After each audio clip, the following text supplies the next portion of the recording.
पहला प्रश्न आपके सामने है, ध्यान से देख लीजिएगा। This is the first question of the session. क्या क्वेश्चन है? जिस फिगर के बारे में, उस फिगर को तो आप समझते हैं। फिगर क्या बोला गया? क्यूब, अर्थात क्यूब घन जिसे कहते हैं, लेकिन घन भी एक नहीं, दो नहीं, बल्कि तीन है। इनकी कोरे, कोरे मतलब एजेस होती हैं, आप सबको पता है, भुजाएं होती हैं, आप ऐसे कह सकते हैं। कोर मतलब एजेस आप कह सकते हैं, लेकिन उनकी लेंथ दिया है, संख्या नहीं दिया है। संख्या तो कन्फर्म है कि एक कोन है, तो कोन में कितनी एजेस होती हैं। अगर मैं पूछूं तो आप प्रश्न का उत्तर दे सकते हैं। अगर आपके पास एक कोन है, कोन के रूप में अगर एक रूम हमारा ऐसा है, एक ऐसा स्ट्रक्चर है, डाइस है, जो भी आप समझिए, अगर एजेस की बात करो तो सबको पता है कि 12 होती है। 4 नीचे फर्श को ज्वाइन कर रही हैं, 4 दीवालों को, 4 छत को, तो कुल मिला के 12 एजेस होती हैं। यहाँ पर उन्हीं एजेस की लेंथ दिया है 3, 4 और 5 सेंटीमीटर, अर्थात प्रत्येक जो क्यूब है उनकी जो एजेस हैं, अर्थात उनकी जो भुजाएं हैं, वो आपको 3, 4 और 5 सेंटीमीटर के रूप में दिया है। को पिघलाकर, को गलाकर, पिघलाकर एक घन नया बनाया जाता है। सबको मर्ज कर दिया, सारे मटेरियल को मिला दिया। यहाँ पर आपने मिलाया तो नए बने घन की पृष्ठीय क्षेत्रफल तथा कोर, मतलब कोर जो है, कोर की लेंथ नहीं दिया है, लेकिन पृष्ठीय क्षेत्रफल आपको कहा है ज्ञात करने को पिघला करके। मैं आपको समझा दूं कि स्थिति क्या है। जैसे ऐसे रहा होगा, एक छोटा सा रहा होगा, पहले देखो हम ऐसे क्यूब बना देते हैं। ये क्यूब था, करेक्ट है, ये क्यूब था। इसी तरह से एक थोड़ा इससे बड़ा रहा होगा, हाँ, इससे बड़ा रहा होगा। इन सब को देखिए इसने इस तरह से लिया, ये देखिए एक और कर लीजिए, थोड़ा और बड़ा रहा होगा, और थोड़ा सा बड़ा रहा होगा। इस टाइप से इसने 3 कोन थे, तीनों कोनों को पिघला दिया, पिघला करके एक बड़ा सा कोन बना दिया। अब देखो उससे भी सबसे बड़ा एक कोन बना देते हैं हम लोग, कोन बना दिया, देखिए। अब जब पिघला करके इन तीनों कोनों को एक बड़ा सा कोन बना दिया, तो पूछा गया है जो बड़ा कोन बना है इसका पृष्ठीय क्षेत्रफल, इसका जो सरफेस एरिया है हमसे पूछ रहा है, इसका सरफेस एरिया कितना हो जाएगा। इसकी जो भुजाएं हैं वो आपकी 3 हैं, इसकी भुजाएं 4 हैं, इसकी भुजाएं 5 हैं। अभी इसकी भुजाएं हमको नहीं पता है, हमने ए माना है, करेक्ट। एक बात मैं आपको बता दूं कि जब भी कभी कोई धातु की वस्तु हो, जैसे धातु की वस्तु है, को पिघलाकर गलाकर एक नई वस्तु जब आप बनाते हैं, इन सभी के आयतन, जैसे वॉल्यूम, वॉल्यूम, वॉल्यूम, इन सभी के आयतनों को अगर हम जोड़ दें तो इसका आयतन बन जाता है। मतलब सभी के आयतनों का जोड़ जो कंप्लीट फिगर, इसमें कोई मिस नहीं होता है। कभी कभी किसी प्रश्न में ऐसा भी आता है कि कुछ भाग उसका बेस्ट हो जाता है, खत्म हो जाता है, गायब हो जाता है। ऐसा कुछ नहीं है। अगर ऐसा नहीं दिया है तो मान लो इन सभी का आयतन इसके आयतन के बराबर होगा।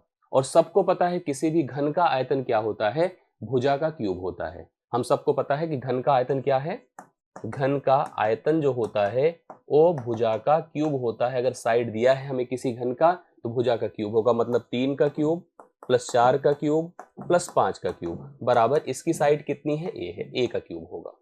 अब चलो ए का मान हम लोग कैलकुलेट करते हैं, निकालते हैं।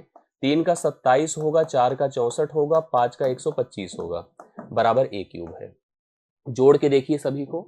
27 मतलब एक प्रकार से ऐसे जोड़िए, 120, 60, 180, 20, 200 है, 207, 11, 516, 216 है, मतलब ए क्यूब बराबर 216 है। ए बराबर आपका क्यूब रूट आप 216 है, मतलब आप ए का मान क्या लिख सकते हैं, 6 लिख सकते हैं, क्योंकि 6 का क्यूब होता है 216। मतलब ये जो आपने नया बनाया इसकी सभी भुजाएं 6 होगी। सभी भुजाएं 6 हैं और क्यूब है, और क्यूब का टोटल सरफेस एरिया हमसे पूछा है। पृष्ठीय क्षेत्रफल अंग्रेजी में देखिए सरफेस एरिया। तो सरफेस एरिया घन का क्या होता है पता है? अगर हमसे चारों दीवारों का पूछा जाएगा, पार्श्व पूछा जाएगा, तो जैसे हम कमरे में जिसमें बैठे हैं, खड़े हैं, पढ़ा रहे हैं, इसकी फर्श अगर छत छोड़ दो तो 2 छूट जाएंगे, तो 4 सतह बनेगी। नहीं तो ऐसे देखा जाए तो कुल 6 सतह हैं, तो 6a स्क्वायर होगा। क्या होगा? 6a स्क्वायर होगा।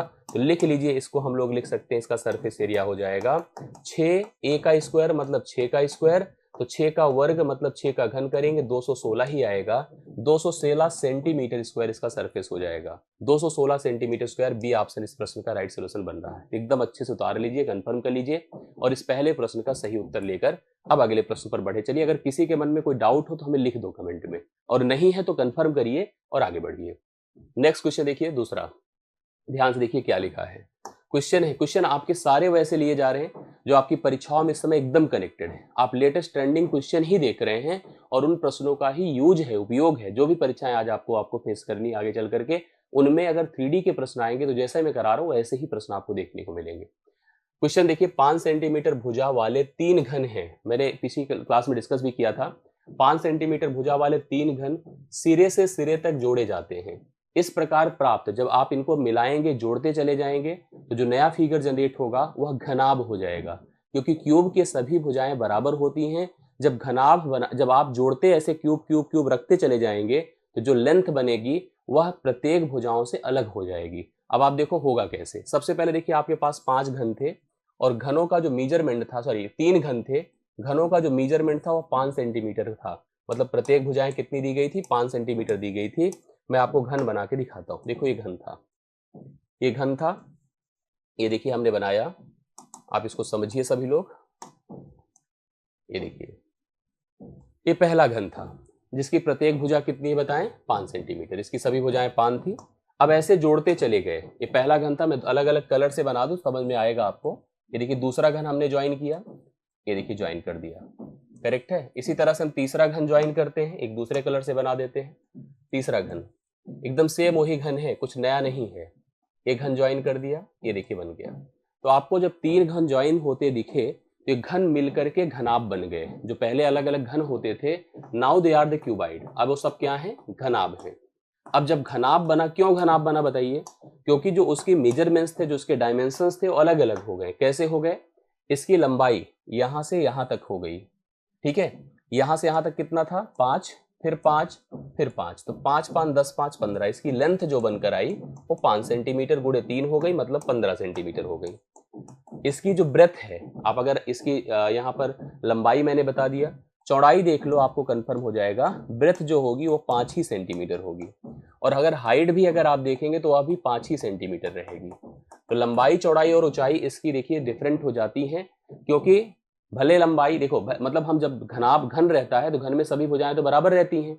जब जोड़ करके हमने नया शेप दिया, साथ में मिलाकर सटा के रखा, तो यहाँ पर जो फिगर बना वो क्यूबाइड बन गया। क्यूबाइड जब बना तो निश्चित तौर पर उसकी लेंथ अलग हो जाती है ब्रेथ और हाइट की तुलना में, और हमेशा ऐसे ही होता है, लेंथ अलग हो जाती है और हाइट और ब्रेथ सेम रहते हैं। तो जो नया फिगर बना घनाभ, उसका हमसे पृष्ठीय क्षेत्रफल पूछ रहा है। देखिए, find the surface area of the cuboid 10 octant. इस तरह से जो प्राप्त हमारा घनाभ है उसका सरफेस एरिया बताओ क्या होगा।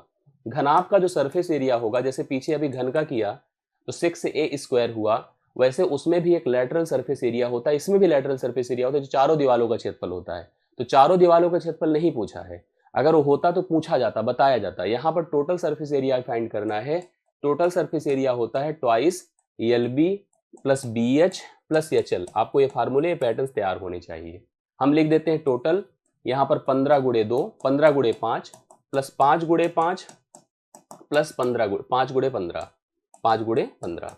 तो आपका हो कितना जाएगा, देखिए 15 पचे 75 हो गया, प्लस 25 हो गया, प्लस फिर 75 हो गया, 75 75 150, 175 हो गया। 175 गुणे 2 है, 2 पंचे 10 होता है, 2 सते 14, 1 15, 2 1 2 1 3, 350 हो जाएगा सेंटीमीटर स्क्वायर में। ये इसका टोटल सरफेस एरिया हो जाएगा। हाँ बिल्कुल, लंबाई केवल चेंज होती है पुनीत, ठीक है, चौड़ाई और ऊंचाई सेम रहते हैं, उसमें कोई फर्क नहीं आता है, वही रहता है जो घन का रहता है। लेकिन इंपॉर्टेंट फिगर है, इंपॉर्टेंट पैटर्न। आजकल देखिए इस तरह के प्रश्न आपको दिखेंगे एग्जाम्स में, इसलिए ऐसे क्वेश्चंस को बहुत ध्यान से देखिए, कंफर्म करिए। आई होप आपको क्लियर आया होगा समझ में।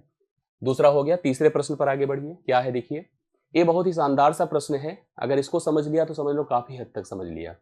इसने हमसे कहा कि एक 7 मीटर व्यास, व्यास मतलब सबको पता है डबल ऑफ रेडियस, त्रिज्या का दूना क्या होता है, व्यास। अगर इस प्रश्न को आप समझ जाओगे तो समझ जाऊंगा कि ठीक ठाक आपको क्लियर हो गया है। 7 मीटर व्यास है तथा 2 मीटर 20 मीटर गहरा कुआं खोदा जाता है। सबसे पहले जहां पर आप है नीचे देखिए, मैं बोल रहा हूं देखिए ध्यान से। जब देखा होगा तो आप ऐसे सर्कल कर सकते हैं, ऐसे ऐसे सर्कल, एक ऐसे सेंटर लीजिए, सेंटर से एक लेंथ लेकर ऐसे सर्कल कर दीजिए। सर्कल किया तो आपने जो है यहाँ पर जो लेंथ बनाया सेंटर से सरफेस की, वो आपकी क्या हो गई, 7 मीटर से आधी हो जाएगी, क्योंकि 7 मीटर क्या होता है, उसका व्यास दिया हुआ है। जैसे कुआं जो बनाया आपने, सतह पर ऐसे सोचा, उसका जो सेंटर था ये था, और यहाँ पर व्यास अगर 7 है तो 7/2 उसकी क्या होगी, रेडियस होगी। और गहराई कितनी है नीचे तक, आप गहराई मतलब सोचो, खोदते चले जाओ, खोदते चले जाओ, और खोद करके जो उससे निकली मिट्टी है, पहले तो सोचो कितना खोदना है, 20 मीटर गहरा खोदना है।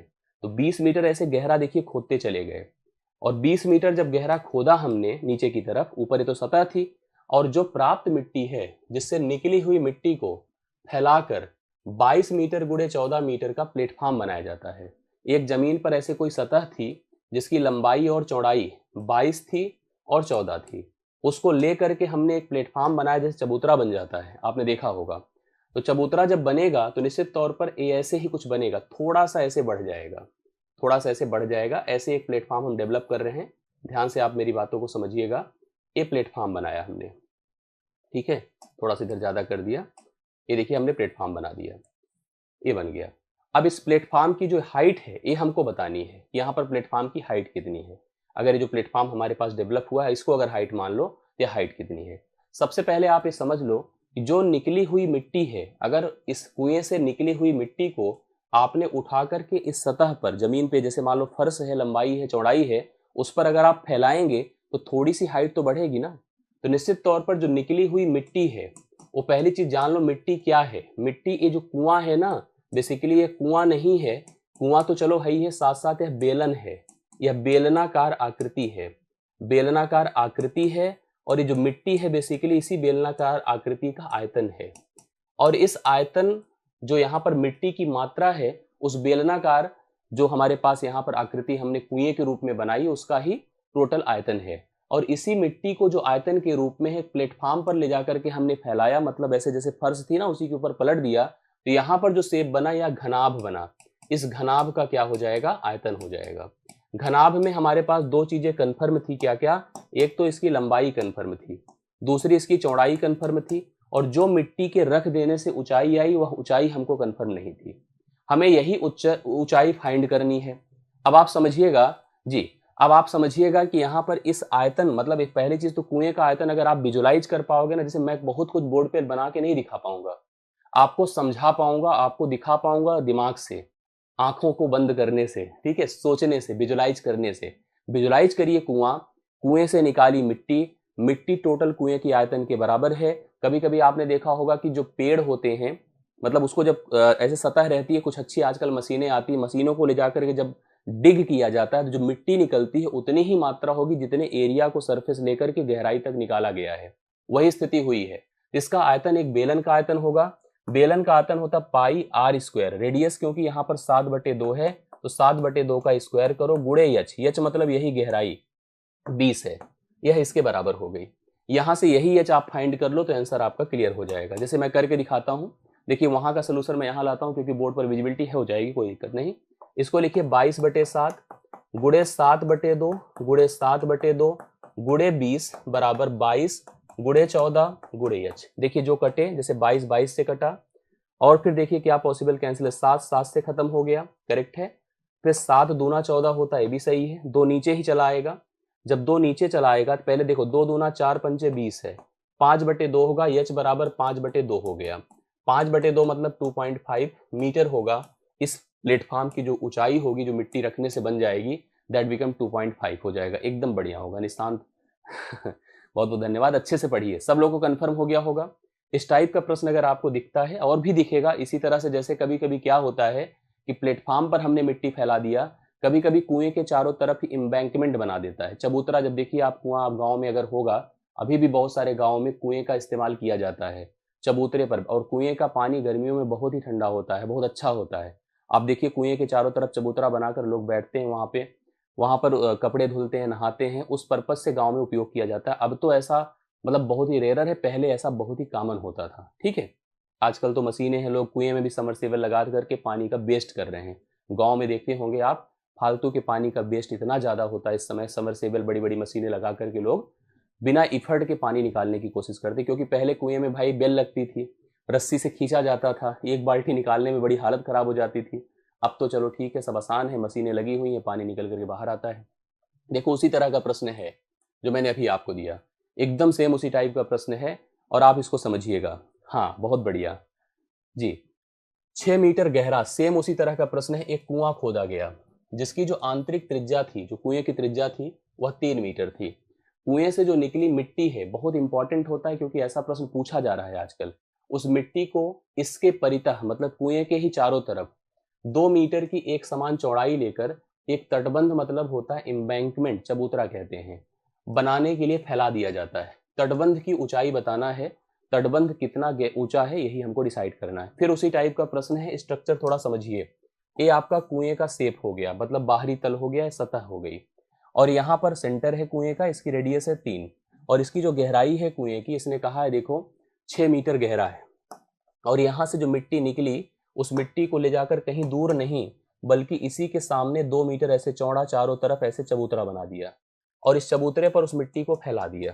ठीक है, सबसे पहले निकली हुई जो मिट्टी है, जो निकली हुई देखिए यहाँ से जो मिट्टी निकली है वो मिट्टी क्या है पता है? मिट्टी जो है इस कुएं का जो बेलनाकार आकृति के रूप में है उसका आयतन है। बेलनाकार आकृति का आयतन है वो कितना होगा? पाई आर स्क्वायर, मतलब 3 का वर्ग गुणे यच। यच मतलब कितना हो जाएगा? 6 हो जाएगा, क्योंकि आप सबको पता है कि बेलनाकार आकृति का आयतन पाई आर स्क्वायर यच होता है। अब इस मिट्टी को चारों तरफ आपने फैलाया कहाँ पर, वो भी ध्यान दीजिएगा। यहाँ पर ऐसे ऐसे ऐसे फैलाया है ए, और जो फैलाया है अगर इस शेप की बात करो तो बहुत सारे लोग हमें बता सकते हैं जो शेप बना है यह रिंग है, क्योंकि इस रिंग मतलब छल्ला, जैसे जो क्रिकेट का ग्राउंड होता है जहां पर बल्लेबाज बल्लेबाजी करता है उससे एक रोप बनाई जाती रस्सी, तो रस्सी के बाद एडवर्टीजमेंट बोर्ड होता है, उन दोनों के बीच का जो गैप है वही रिंग है।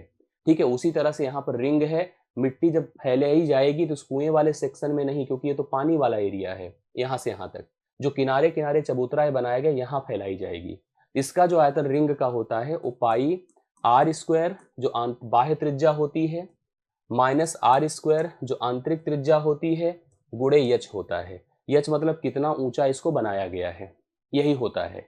अब आपको ध्यान देना है कि आंतरिक त्रिज्या तो 3 थी, बट 2 मीटर चारों तरफ किया तो बाह्य त्रिज्या 5 हो गई, यहाँ से यहाँ तक 5 हो गया। तो इसको हम कैसे डिसाइड करेंगे? लिखेंगे यह मिट्टी है पाई 3 का वर्ग गुणे 6 बराबर, यहाँ पर लिखा जाए पाई कैपिटल आर कितना है 5 है, 5 का वर्ग, हाँ, माइनस यहाँ पर स्मॉल आर कितना है 3 का वर्ग गुणे एच, इसकी ऊंचाई ही हमको पता करनी है। अगर इसको कंफर्म कर दिया देखिए कितना फटाफट आंसर आ जाएगा। पाई पाई से खत्म किया, और कभी भी ऐसे कैलकुलेशन हो तो तुरंत एक एक सोल्यूशन मत किया करिए, चलिए पहले इसको सॉल्व कर लें, फिर पहले इसको प्रॉपर लिख लिया करिए, समीकरण बनाया करिए। 3 3 9, देखो कितना होगा 9 गुणे 6 हो गया, और इधर देखिए 5 का वर्ग 25 में से 9 निकलेगा 16 हो जाएगा, 5 का वर्ग 25 में से 9 निकलेगा 16 गुणे एच हो गया, 2 अठे 16 होता है, 2 तिया 6 होता है, 9 त्रिक 27 बटा 8 हो गया। ऊंचाई 8 27 बटे 8 मतलब 8 त्रिक 24, 3 सही 3 बटे 8 मीटर होगा, ये जो ऑप्शन नंबर ए में दिया है। किसका आंसर आया भाई? जो एम्बैंकमेंट बना हुआ है, जो कुआं है, जो उसके सामने चारों तरफ चबूतरा बनाया गया है, उसके जो ऊंचाई बनकर आई तटबंध की वो 3 सही 3 बटे 8 बनकर आई है। एक बार सभी लोग कंफर्म कर लीजिए, पहला ऑप्शन इसका राइट सोल्यूशन। किसी का आया था? समिता का आंसर, वेरी गुड। जिसका आया है बहुत अच्छी बात है। इस तरह का प्रश्न देखिए 2 आपने किया, और दोनों प्रश्न पर आपका फोकस होना चाहिए, कंफर्म ना। चलो नेक्स्ट क्वेश्चन पर आ जाइए। अब देखिए इसका ध्यान से देखिएगा, ये भी बहुत शानदार सा प्रश्न है। प्रश्न क्या है पढ़िए। एक बेलनाकार टेंट है, बेलनाकार टेंट देखा है आपने कभी? टेंट मतलब तंबू, हाँ, तंबू अक्सर शंक्वाकार होता है, लेकिन बेलनाकार, जैसे कभी आपने पेंसिल देखी, पेंसिल, पेंसिल में जो क्या होता है, जैसे पेंसिल का जो सतह मतलब ये वाला पार्ट, जैसे ये हम लिए हैं, ये भी एक तरह से ही वैसे ही है, ये पार्ट तो बेलनाकार है, हालांकि ये शेप ऐसे कम होता चला गया है, बट दिस पार्ट जो यहाँ वाला पार्ट है वो तंबू की तरह है। पढ़िएगा, एक बेलनाकार टेंट है का ऊपरी हिस्सा शंक्वाकार है, बेलनाकार टेंट है जिसका ऊपरी हिस्सा शंक्वाकार है, बेलन का जो व्यास है वो 24 मीटर है, जो उसका व्यास है मतलब उसका जो डायमीटर हो 24 मीटर है, तथा बेलनाकार हिस्से की ऊंचाई है 11 मीटर है, बेलनाकार हिस्से की ऊंचाई 11 मीटर है। ठीक है, यदि शंकु का शीर्ष जमीन से 16 मीटर ऊंचाई पर है, शंकु का जो शीर्ष है जमीन से 16 मीटर ऊंचाई पर है, तो टेंट में लगने वाले कैनवस कपड़े का क्षेत्रफल बता दो। चलिए भूसा रखने वाला है, चलिए समझते हैं। सबसे पहले ध्यान से देखिएगा, ये शंक्वाकार आपके पास क्या है, सॉरी बेलनाकार आपका टेंट है, बेलनाकार टेंट है तो निश्चित तौर पर ए इसका स्ट्रक्चर होगा, ए इसका सेंटर होगा, ए इसकी रेडियस होगी, ए भी सेंटर होगा, ए इसकी रेडियस होगी, और इसके ऊपर इसने कहा कि एक शंक्वाकार सरफेस जनरेट किया गया है ऐसे। ये देखिए ये स्ट्रक्चर है सेम टू सेम जो आपका है, जैसे पेंसिल की स्ट्रक्चर होती है, रॉकेट होता है, कुछ उस टाइप का यहाँ पर इसको बनाया गया है। क्या क्या? टेंट का ऊपरी हिस्सा शंक्वाकार है, बेलनाकार, बेलन का व्यास 24 है, अगर व्यास 24 है तो रेडियस होगी 12, रेडियस क्या होगी 12, बेलनाकार हिस्से की ऊंचाई 11 है, ये आपका 11 है, करेक्ट है। यदि शंकु का शीर्ष जमीन से, शंकु का शीर्ष ए है, जमीन से इसने कहा 16 मीटर है, कितना है 16 मीटर है, तो निश्चित तौर पर यह लेंथ कितनी हो जाएगी, ये वाली लेंथ, ये वाली लेंथ आपकी 5 हो जाएगी। ठीक है, ये वाली लेंथ आपकी क्या हो जाएगी, 5 मीटर। भाई पूरा का पूरा 16 है, यहाँ से यहाँ तक इसने कहा 11 था, अगर इसको x मान ले तो इसके ऊपर का हिस्सा अगर O से इसको देखे तो यह 5 है। टेंट में लगने वाले कैनवस, आपको पता है कि टेंट में जो कपड़ा लगता है, जैसे हमने आपको पहले भी बताया था कि जो कैनवस आप तंबू बनाइए या कभी पाइप ही लीजिए, जैसे सपोज करिए हमारे पास या बेलन ही है, अगर मान लो बोतल एक बेलन के फॉर्म में है, उसके चारों तरफ अगर कोई स्टिकर लगाना है तो उसके कर्व सरफेस की बात की जाती है। अगर मुझे इस टाइप का तंबू बनाना है और इसमें पता करना है कि कितना मीटर स्क्वायर कपड़ा लगेगा, कपड़े का क्षेत्रफल निकालना है, तो निश्चित तौर पर मैं इस सतह के चारों तरफ इसका आधार नहीं टच करूंगा, इसमें तो कोई आधार है ही नहीं है, चारों तरफ जो कपड़ा लगेगा उसी की बात मैं करूंगा। आप रैपर लेकर, जैसे रैपिंग नहीं की जाती है, जैसे कभी आप गिफ्ट पैक कराओ तो गिफ्ट पैक में एक रैपर खोलता है दुकानदार, उसको लेके ऐसे रैप कर देता है, वो कितना एरिया रैपर की आवश्यकता कितनी होती पता है, जितना उस आकृति का कर्व होता है। उसी प्रकार से जैसे घर है आपका, घर के चारों तरफ आप पन्नी लगा दो तो आपने कर्व सरफेस को कवर किया ना, छत पे नहीं लगाया, फर्श पे नहीं लगाया, लेटरल को कवर किया। उसी प्रकार से अगर यह जो स्ट्रक्चर है इस पर अगर कपड़ा लगाना चाहते हैं, इसको सजाना चाहते हैं, तो उस प्रकार से इसका जो कर्व सरफेस एरिया होगा, इसका वक्र पृष्ठ निकालिए और इसका वक्र पृष्ठ निकालिए, दोनों के वक्र पृष्ठ को जोड़ दें तो कपड़े का क्षेत्रफल प्राप्त हो जाएगा। अब इसका वक्र पृष्ठ क्या होता है, 2 पाई RH होता है, 2 पाई RH होता है, और इसका वक्र पृष्ठ क्या होता है, पाई RL होता है। यल मतलब लेटरल सरफेस स्लैंट हाइट होती है। अब सोचो कि अगर हम इसका वक्र पृष्ठ करें तो आराम से निकल जाएगा। इसके में थोड़ी समस्या है क्योंकि यहाँ पर R पता है वही होगी जो इसकी है, H भी पता है, बट ये 90 डिग्री का कोण होता है। अगर सोचो तो स्लैंट हाइट यहाँ पर 13 होगी। बोलो कैसे होगी बताएं। इसमें अगर किसी को डाउट होगा कि 13 हम क्यों लिख दे रहे हैं, 13 क्यों लिख दे रहे हैं, इसलिए क्योंकि यह आपकी 12 है और यह 5 है, तो पाइथागोरस का नियम लगता है। जैसे वैसे भी स्लैंट हाइट आप सबको पता है, एल का मान होता है under root h square plus r square. तो उस हिसाब से एच का वर्ग 5 है और हार का 12 है, 169 का वर्गमूल 13 होगा। इसका वक्र पृष्ठ क्या होगा, 2 इंटू 22/7 इंटू आर कितना है 12 है, इंटू एच कितना है 11 है, और इसका वक्र पृष्ठ कितना होगा, पाई आर कितना है 12 है, एल कितना है 13 है। दोनों को जोड़ना है, दोनों को क्या करना है, जोड़ना है। चलिए जोड़ कर देखते हैं कितना आता है। भाई यहाँ पर भी पाई है, पाई का मतलब 22/7 है। जो कॉमन, जैसे मैं लिख सकता हूँ, देखो कैसे, 22/7 गुड़े 12 गुड़े 13, इनका हो गया। नीचे चलिए, 2 गुड़े 22/7 गुड़े 12 गुड़े 11, ये है आपके पास। हम सबको देखिए क्या कॉमन दिख रहा है, 22/7 गुड़े 12 कॉमन दिख रहा है। यहाँ 13 बचा, यहाँ पर 11 दूना 22, 11 दूना कितना है 22 है। अब इसका सोल्यूशन कर डालिए, हल कर लीजिए इसको। जैसे सबसे पहले आप लिखो 22/7 गुड़े 12 है, गुड़े 13 12 अगर 22 35 होता है, 7 5 35 होता है, 22 5 110 होता है, गुड़े 12 कर दीजिए, 12 0 0 12 1 के 12 12 1 के 12 1 13, 1320 मीटर स्क्वायर कपड़ा लगेगा टोटल। सी ऑप्शन होगा। इस हिसाब से अगर इस प्रश्न को आप हल कर रहे हैं तो आप एक स्टैंडर्ड क्वेश्चन हल कर रहे हैं। इतना मतलब जैसे सबके दिमाग में नहीं चीजें चलती, हालांकि प्रश्न है अच्छा, कंफ्यूजन थोड़ी सी ही है, अगर मन में अगर सेट है ना पैटर्न तो कोई दिक्कत नहीं है। तो आप समझिए, सबको क्लियर हो गया, इसमें कोई दिक्कत है किसी को नहीं। तो ये आपका 5वां क्वेश्चन डन होता है। आई होप आप सबको समझ में बातें आई है। चलिए आगे बढ़ते हैं हम लोग, अगले प्रश्न पर आइए। इसको देखिए, ये भी एक बढ़िया क्वेश्चन है, अगर कर सको तो बताओ, चैलेंज है आपके लिए। 2 बराबर ऊंचाई वाले 3 सेंटीमीटर 4 सेंटीमीटर त्रिज्या वाले शंकुओं को पिघलाकर गलाकर एक क्या बनाया जाता है, 5 सेंटीमीटर त्रिज्या वाला गोला बनाया जाता है। ठीक है, शंकु की ऊंचाई हमको बतानी है कि क्या हो जाएगी। कौन कौन कर सकता है प्लीज बताइए इसको। हमारे पास 2 शंकु हैं, देखो ए शंकु है और एक और शंकु है, 2 हमारे पास हैं। ए भी एक शंकु है और ए भी एक और शंकु है। देखिए थोड़ा ध्यान दीजिएगा, ए आपको दोनों में थोड़ा सा फर्क लग रहा होगा। इसकी जो रेडियस है 3 है, इसकी रेडियस है 4, हाइट दोनों की सेम है, इसकी भी h है इसकी भी h है। कह रहा दोनों को पिघला दो। मैंने आपको फिर कहा कि जब भी धातु की 2 वस्तुओं को पिघलाएंगे गलाएंगे तो उनके आयतनों में कोई फर्क नहीं आएगा, अगर वो कहेगा नहीं तो कभी कभी फर्क आता है।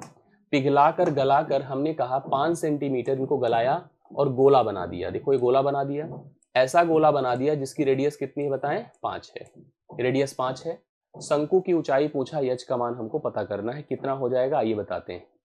हमने कहा कि इनका, जैसे आप ध्यान दो, जो इसका आयतन होगा प्लस इसका जो आयतन होगा इसके आयतन के बराबर होगा, यही नियम होगा। इसका आयतन कितना होगा, 1/3 पाई 3 का स्क्वायर इंटू एच प्लस 1/3 पाई 4 का स्क्वायर इंटू एच बराबर, यहां पर कितना होगा 4/3 pi r square, r cube, r मतलब 5 का क्यूब। चलिए इसी को हल कर डालिए, आंसर आ जाएगा। कौन कौन इसका सोल्यूशन कर पाएगा बताइए। हम सब लोग देखिए थोड़ा सा वहां पर अगर फोकस्ड हो, जैसे ये वाला जो लिखा हुआ है, अगर मैं 1/3 पाई कॉमन कर लेता हूं तो 3 का वर्ग प्लस 4 का वर्ग होगा, 3 का स्क्वायर प्लस 4 का स्क्वायर गुणे एच कर दीजिए, बराबर यहाँ पर 4/3 पाई है और यह 5 का क्यूब हो जाएगा, करेक्ट है। तो देखिए क्या क्या खत्म, पाई 3 खत्म हो गया।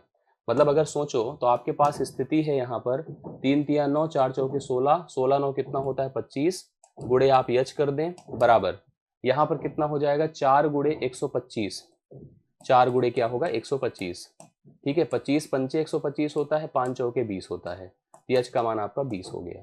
तो 20 इस प्रश्न का राइट सोल्यूशन होगा, ऑप्शन नंबर बी है, ठीक है। हाँ बिल्कुल, सभी दोनों कोण का जो वॉल्यूम होगा वो आपका स्फीयर के वॉल्यूम के इक्वल हो जाएगा। तो 20 सेंटीमीटर अगर आपने लगाया है, एकदम परफेक्ट सोल्यूशन है, राइट सोल्यूशन है। चलो अगला प्रश्न देखिए आप सभी लोग, क्वेश्चन क्या है 7वां देखिए, इसके बाद वाला प्रश्न जो है, एक धातु के गोले का व्यास 6 सेंटीमीटर है। धातु के गोले का व्यास क्या है 6 सेंटीमीटर है। एक गोला है जिसका व्यास 6 सेंटीमीटर, इसको पिघलाया गया, इसको भी पिघलाया गया, 0.2 सेंटीमीटर व्यास के वाले तार में परिवर्तित कर दिया गया। गोले को पिघला करके व्यास में इसको जो है व्यास मतलब एक तार बना दिया गया, ठीक है। चलिए अच्छी बात है, अभी अच्छा लगा कि सब बहुत सारे लोगों को पता है, नहीं तो पता चला कि नाम ही नहीं पता है। हाँ गजब बेइज्जती है भाई। इस प्रकार प्राप्त तार की लंबाई ज्ञात करो। देखो एक धातु का गोला है, एक गोला है और इस गोले का व्यास, ध्यान से देखिएगा, व्यास अगर 6 है, व्यास अगर 6 है तो सबको पता है कि व्यास का आधा ही रेडियस होता है, ठीक है। तो कितना हो गया 3, रेडियस कितनी हुई भाई 3। मैंने कहा धातु के गोले का व्यास अगर 6 था तो उसकी जो रेडियस हो गई वो कितनी हो गई 3। इसको कह रहा पिघला दो, इसको मेल्ट करो, पिघलाओ, पिघलाकर तार बनाओ, क्या बनाओ तार, ये तार बना दिया। इसी को पिघलाकर तार बनाया गया, इसी को पिघलाकर तार बनाया गया, देखिए बना दिया तार। तार ऐसा बनाया गया जिसका व्यास 0.2 सेंटीमीटर है। अगर व्यास 0.2 सेंटीमीटर है तो रेडियस 0.1 होगा कि नहीं, मैंने रेडियस देखो लिखा 0.1, ठीक है, रेडियस 0.1 है। अब हमसे कहा गया तार की लंबाई मतलब ये बता दो। तो तार जो बना है अगर सोचो तो एक प्रकार से तार क्या है, बेलन है, क्या है तार बेलन है। इसका अर्थ है जो इसका आयतन होगा वह इसके आयतन के बराबर होगा, दोनों आयतन इक्वल होंगे। चलिए कैसे निकालेंगे बताइए। गोले का आयतन क्या होता है 4/3 pi are cube, are cube मतलब 3 का क्यूब। और यहाँ पर बेलन का आयतन क्या हो जाएगा भाई, ये भी ये सेंटीमीटर में था, ध्यान देना, और ये आपका मीटर में है, जो 0.1 मीटर है इसको भी आप सेंटीमीटर में तुरंत कन्वर्ट कर लो, बाद में भी हम जब आ जाएगा तो मीटर में आंसर दे देंगे। हम सबको पता है कि 1 मीटर बराबर 100 सेंटीमीटर होता है ना। तो 0.1 का मतलब कितना हो जाएगा 10 सेंटीमीटर हो जाएगा, गुणा करेंगे 10 हो जाएगा, करेक्ट है। तो हम लिख देंगे पाई आर स्क्वायर मतलब 10 का स्क्वायर इंटू एच, एच मतलब डेप्थ, यही इसको पता करना हम लोग को। चलिए जो कैंसिल हो, जैसे पाई पाई से गया खत्म कर दो, 3 की 1 पावर या खत्म करके 9 हो जाएगा, 9 चौके 36 हो गया, 36 बराबर 10 धाम में 100 इंटू डी हो गया। डी मतलब यहाँ पर यही लंबाई है, यल कह सकते हो आप लोग। डी बराबर 36/100 हो गया। 36/100 क्या है पता है, सेंटीमीटर है, सॉरी 36/100 आपके पास यहाँ पर क्या है। अभी एक चीज और है, भूल गए हम लोग, नहीं 9 है, 9 चौके 36 हो गया। यहाँ पर हमने कहा इसका व्यास 6 था तो हमने त्रिज्या कितना बना दिया, यहाँ पर हमने 3 तिया 9 त्रिक 27 कर दिया, पाई आर स्क्वायर, आर मतलब कितना था 0.10, हम अच्छा ये सेंटीमीटर ही था, वो मीटर नहीं था, हमने गलती किया यहाँ पर थोड़ी सी, तभी देखो कंफ्यूजन हुआ। इसको थोड़ा पहले सेट कर लीजिए। अभी जैसे यहाँ से मैं इसको हटा देता हूँ, देखो इसकी रेडियस जो था ना वो 0.1 सेंटीमीटर ही है, 0.1 सेंटीमीटर ही है, करेक्ट है।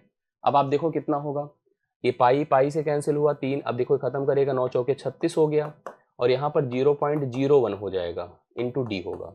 तो डी मतलब लेंथ है, डी बराबर आपका 36/0.01, लेकिन ये क्या है सेंटीमीटर है, और सेंटीमीटर को अगर मुझे मीटर में कन्वर्ट करना है तो हम क्या करेंगे, 100 से भाग कर देंगे। जैसे अगर कभी आप सबको पता है, अब जैसे आपने देखा कि यहाँ पर यह भी सेंटीमीटर में था और ये भी सेंटीमीटर में था, ये आप सबको कंफर्म हो गया होगा भाई 3 इसकी एक पावर को खत्म करके इसको 9 बना देगा, 9 चौके 36 कर दिया, पाई पाई से खत्म हो चुका है।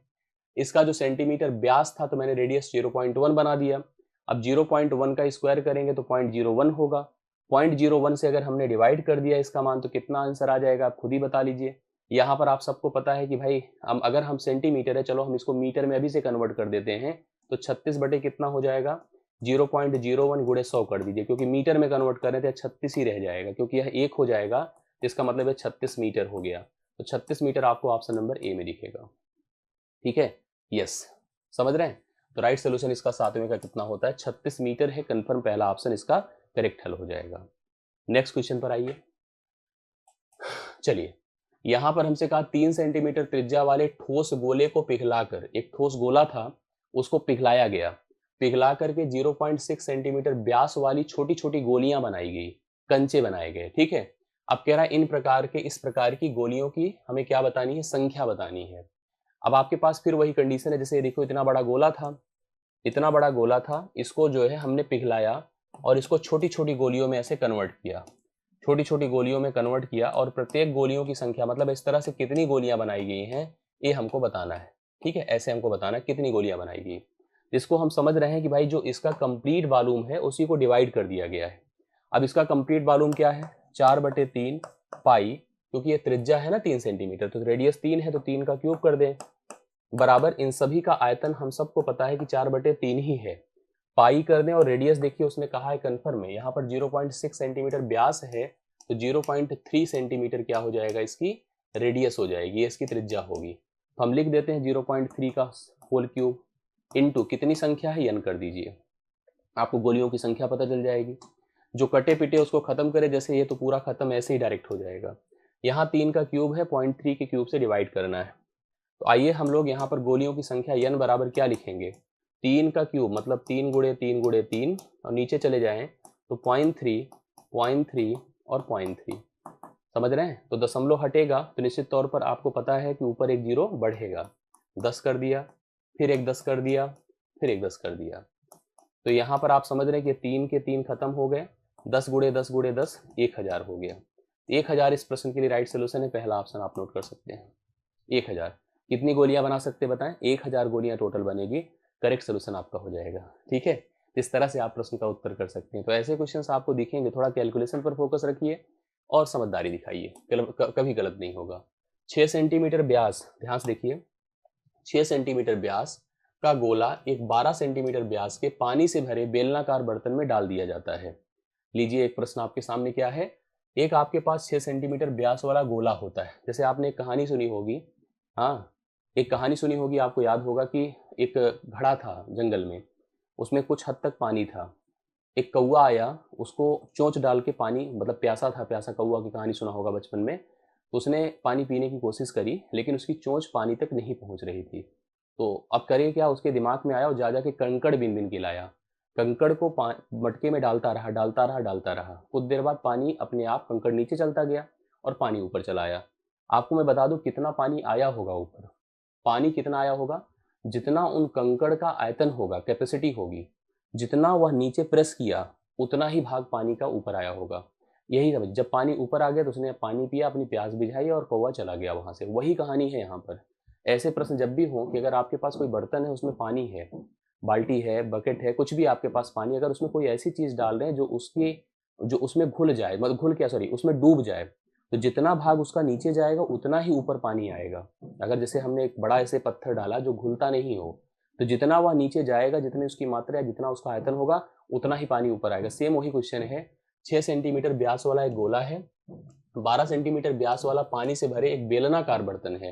ये देखो बेलनाकार बर्तन है ऐसे, ये देखिए बेलनाकार बर्तन है। अब इस बेलनाकार बर्तन का व्यास कितना है, 12 सेंटीमीटर व्यास है। देखिए ध्यान से, अगर 12 सेंटीमीटर व्यास है तो इसकी रेडियस कितनी होगी, 6 सेंटीमीटर होगी। ठीक है, अब इसमें अभी पानी है कुछ, इसने लिखा है 12 सेंटीमीटर पानी से भरे, अब इसमें पानी भरा है कुछ हद तक, ऐसे पानी भरा होगा, और पानी भराता है तो पूरा सरफेस कवर करता है, आप सबको पता है। एक 6 सेंटीमीटर व्यास वाला गोला है, एक गोला ऐसे है जिसका व्यास 6 है, मतलब रेडियस 3 है, इसी के अंदर ऐसे डाल दिया गया, ऐसे डाला गया। जब इसको ऐसे डाला गया, इसकी रेडियस 3 थी, तो वह जितना वह नीचे आया होगा उतना ही पानी ऊपर गया होगा। जितना वह गोला मतलब नीचे की तरफ गया उतना ही क्या हुआ होगा, पानी ऊपर की तरफ गया होगा। जी हाँ हाँ, बिल्कुल पढ़ा होगा ना। तो अब हमको यहाँ बताना है, जैसे इसने पूछा, यहाँ देखिए प्रश्न, पानी कितना ऊपर चढ़ जाएगा। तो हम आपको बता दें कि जो पानी ऊपर चढ़ेगा उसका जो आयतन होगा इस गोले के आयतन के बराबर होगा। यही तो मैंने आपको बताया था। तो आप लिख दीजिए गोले का आयतन, गोले का आयतन बराबर ऊपर चढ़े पानी का आयतन, पानी का आयतन। अब पानी का आयतन तो होता नहीं, आप सबने सुना होगा पानी का कोई स्ट्रक्चर नहीं होता है, पानी की कोई शेप नहीं होती है। पानी जो होता है ना उसकी कोई लंबाई ना चौड़ाई, जिस बर्तन में रखा जाता है वही उसका शेप बन जाता है। तो पानी अभी किस में रखा था, बेलनाकार बर्तन में रखा था, इसलिए पानी का जो आयतन होगा वो बेलनाकार आकृति या बर्तन का आयतन होगा। गोला तो चलो ठीक था 4/3 पाई आर क्यूब, आर मतलब 3 सेंटीमीटर था ना, 3 का क्यूब। पानी जो होगा वो बेलन पर डिपेंड होगा, इसलिए पाई आर स्क्वायर, आर मतलब 6 का वर्ग गुणे एच, मतलब उतना ही ऊपर उठा होगा जितना नीचे यहाँ पर यह बर्तन मतलब यह आकृति आपकी नीचे गई होगी। पाई पाई से खत्म हो गया, कन्फर्म है। 3 इसको एक डिवाइड कर देगा, पावर 2 बना देगा, और 9 चौके 36 हो जाएगा। यहाँ भी आप 36 देख रहे हैं, गुणे एच है, 36 36 से कटेगा, एच बराबर 1 सेंटीमीटर पानी ऊपर उठेगा। 1 सेंटीमीटर पहला ऑप्शन इस प्रश्न का सही उत्तर है। समझ में आया होगा तो जरूर आप कर पाए होंगे, इस तरह से आपको कंफर्म हुआ होगा। जी यस, समझ रहे हैं ना, आई बातें समझ में। किसी को दिक्कत है तो बताएं। अब 10वां देख लीजिएगा, ये भी बहुत शानदार सा प्रश्न है। एक घन है, क्यूब जिसे आप कहते हैं, और उसके अंदर पूर्णतः फिट बैठ सकने वाले गोले के आयतन का अनुपात ज्ञात करो। बहुत बढ़िया, देखो प्रश्न क्या है अच्छा सा। एक आपके पास देखो क्यूब है, ये है क्यूब, ये क्यूब है, देखिए ध्यान से सभी लोग, हम क्यूब बना देते हैं। हाँ,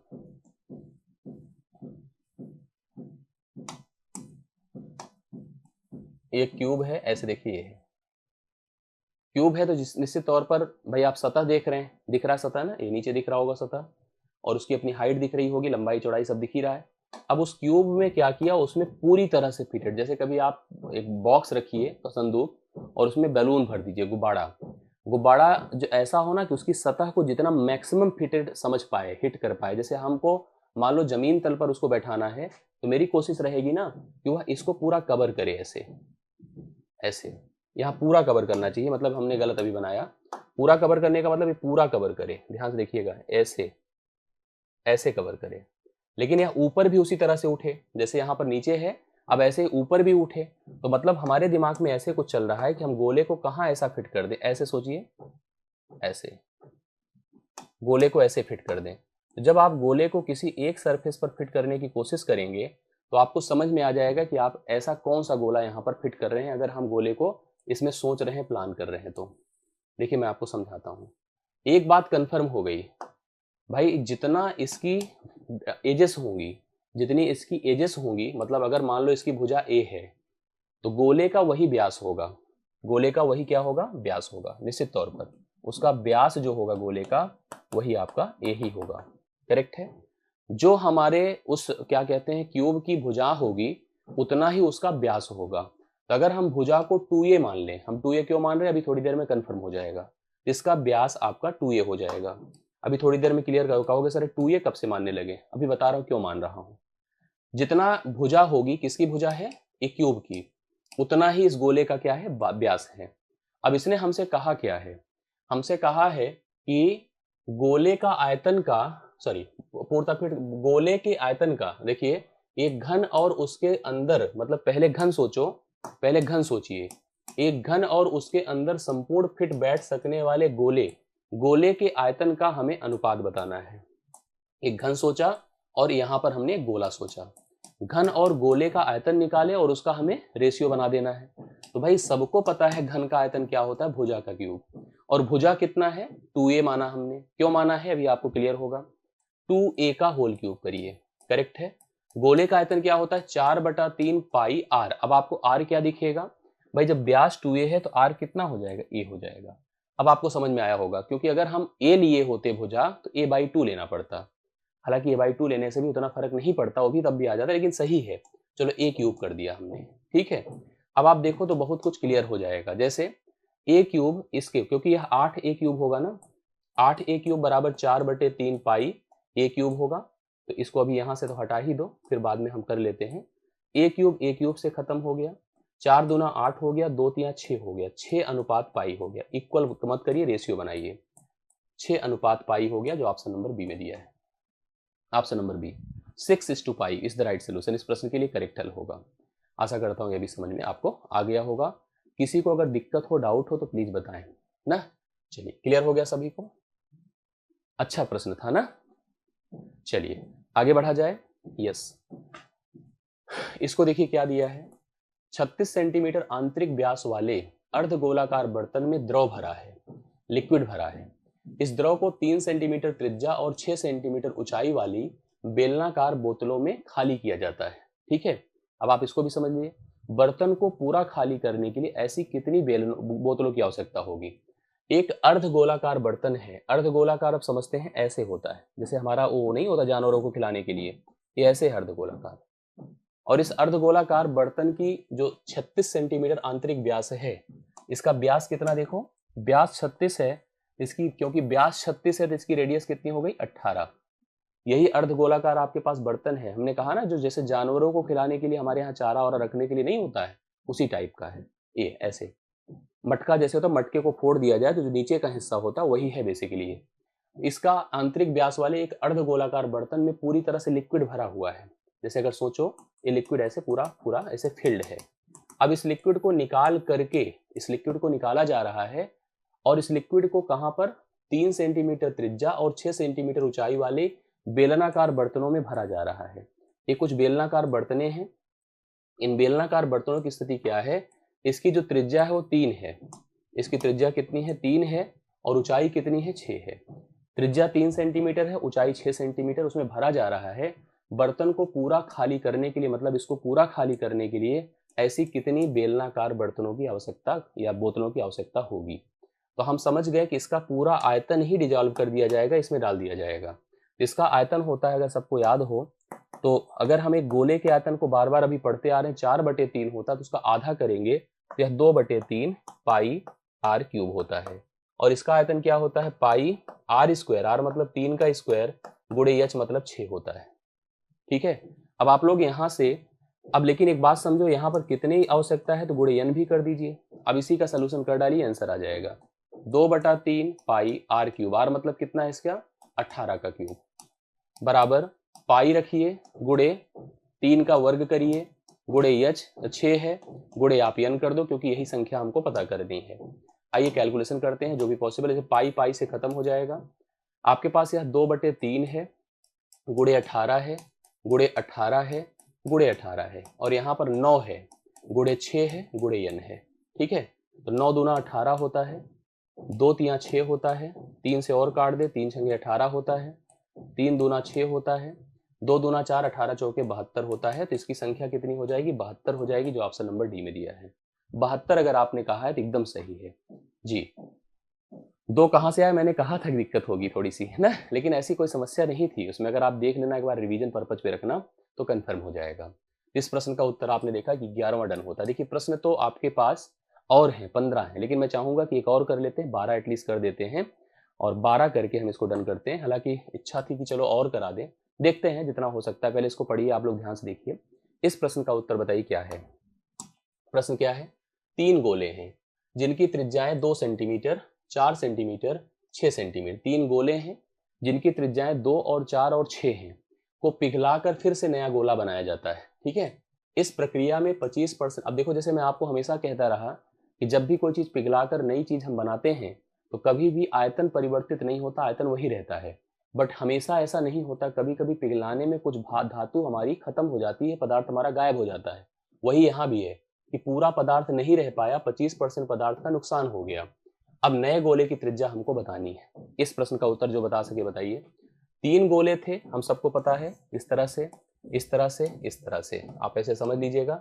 सबकी अलग अलग रेडियस थी। अगर मैंने सेम बनाया होगा तो आप बिल्कुल मत सोचना कि एक ही है।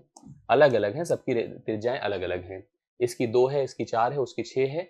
पिघला दिया गया। पिघला करके जब हम इसका फाइनल वॉल्यूम सोच रहे थे इन तीनों का, तो ऐसे बना होगा 4/3 पाई, बाहर कर लो, इसका हो जाएगा 2 का क्यूब, 2 का क्यूब, और इसका कितना होगा 4 का क्यूब, और इसका कितना होगा 6 का क्यूब। इन सभी को पिघला दिया गया। पिघला करके इतना आयतन आया। बट हमको एक चीज और बता दूं कि यहाँ पर इसका 25% भाग बेकार हो गया, वेस्ट हो गया। जब 25% भाग खत्म हो गया तो उसको हम जानते हैं कि 1/4 होता है। मतलब कह दें कि अगर 4 भाग कुल था तो 1 भाग बेकार हो गया, तो बचा कितना भाग 3, किसमें 4 में। और इसको उठा लिया गया, एक नया गोला बना दिया गया। उसको हम लोग ऐसे देखिए प्रेजेंट कर देते हैं। मतलब आपके पास इसका आयतन 4/3 पाई 2 का क्यूब था, 4/3 पाई 4 का क्यूब था, 4/3 पाई 6 का क्यूब था, और पूरा आयतन निकाल के उसका 1/4 हिस्सा निकालना, मतलब 3/4 रखना। 3/4 रखना, भाई 1/4 हटाना तो 3/4 रखना ना। 25% हटा तो 75% बचा, तो 75% 3/4 ही तो होता है। बराबर 4/3 पाई जो नया बनाया उसकी त्रिज्या मैंने r मान लिया। अब इसी को हल कर डालिए। 4/3 पाई, 4/3 पाई खत्म। 2 का क्यूब 8 होता है, 4 का 64 होता है, 6 का 216 होता है, बराबर r क्यूब कर दो। अभी यहाँ पर 3 भी है, देखिए ये भी है। पहले इसको भी इग्नोर मत करिए, इसको कह रहा है हमको इग्नोर मत करो। 3/4 हमको कर लो पहले, फिर r क्यूब करना जो आए। तो चलिए हल कर डालिए। यहाँ पर 64 8 72 होता है, 216 में 72 जोड़ा तो 6 2 8, 7 1 8, 288 हो गया। जोड़ने पर इन तीनों को 288 गुणे 3/4 कर दिया। 4 से डिवाइड, 4 7 28, 4 दूना 8, 72 गुणे 3 हो गया। तो 72 गुणे 3 दूना 6, 3 चौके 12, 12, 3 दूना 6, 3 7 21 है, 216। 216 बराबर आपका r क्यूब है, तो r बराबर आपका क्यूब रूट हो जाएगा ना। क्यूब रूट 216 हो जाएगा, अर्थात इसका मान 6 आ जाएगा। तो 6 आपके इस प्रश्न का राइट सोल्यूशन है, पहला ऑप्शन हो जाएगा। जो आप बता रहे एकदम सही है। तो हमने देखिए एकदम कंफर्म कर दिया आपको इतने प्रश्न। और मैं चाहता हूं कि 3 प्रश्न मेरे पास और हैं, लेकिन अब हम कराएंगे नहीं। अभी मैं आपको इसका स्क्रीनशॉट देता हूं, ये आप सब स्क्रीनशॉट लीजिए और इसका सोल्यूशन हमें करके दिखाइएगा, ठीक है। कोशिश कर लीजिएगा, मैं किसी दिन अलग वीडियोस में इसको हम स्पष्ट कर देंगे। अभी क्योंकि वो कंडीशन नहीं है। 3 क्वेश्चन थोड़ा सा डिफरेंट है, आप प्लीज इसको ट्राई कर लीजिएगा। ये 15 तक आप हल करके देखिए, होमवर्क में मैंने प्रेजेंट कर दिया। ये 15 नंबर, ये 14 नंबर, और ये आपका 13 नंबर। इन तीनों को आप सॉल्व करें और सॉल्व करके हमें आंसर बताएं। मैं आपके कमेंट का इंतजार करूंगा। और अच्छा लगा तो वीडियो को लाइक करें, और लाइक करें, शेयर करें, फीडबैक भी दें अपने। आप कंफर्म करते रहें क्या समझ में आया कि नहीं आया। मुलाकात अगली क्लास में होती है, अभी के लिए इतना है। बहुत बहुत धन्यवाद, thank you so much. Comment जरूर करिएगा अपने answer. Thank you so much.